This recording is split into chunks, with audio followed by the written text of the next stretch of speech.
परलोकरे पश्चिम ओडिशार पूर्वतन टाणुआ कांग्रेस विधायक सत्यभूषण साहू आज भुवनेश्वर एक घरोई डाक्तखाना चिकित्साधीन अवस्था मृत्यु घटी।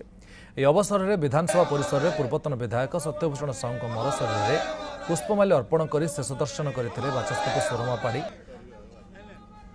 सहित भटली विधायक एरासिस आचार्य विधानसभा वरिष्ठ कर्मकर्ता मैंने उपस्थित थे।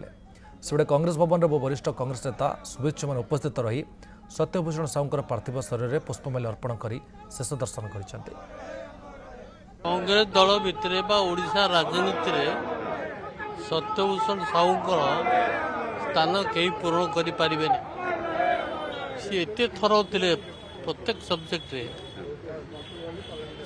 से चीफ व्हिप होते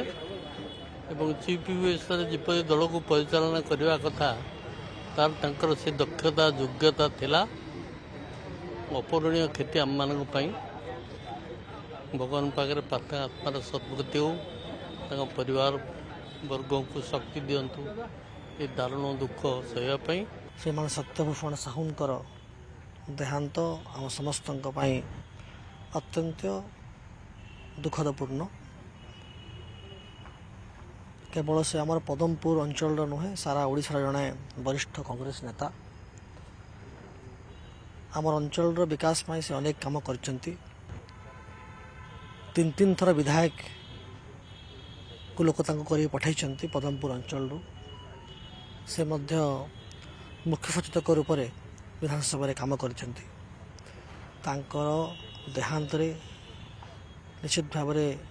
आम समस्त अंचलवासी आम गभीर प्रकाश करने सहित अमर आत्मार सद्गति हो तार प्रार्थना करुचु। 5 दिन पूर्व आसी से ट्रिटमेंट होगी जाइए पुणी सडन जमी भल लगे ना पुणी आज एडमिट कराइला आणिक पुणी सेपटू आसिक आज सडन आज कार्डियक अरेस्ट होगा 2:20 दिन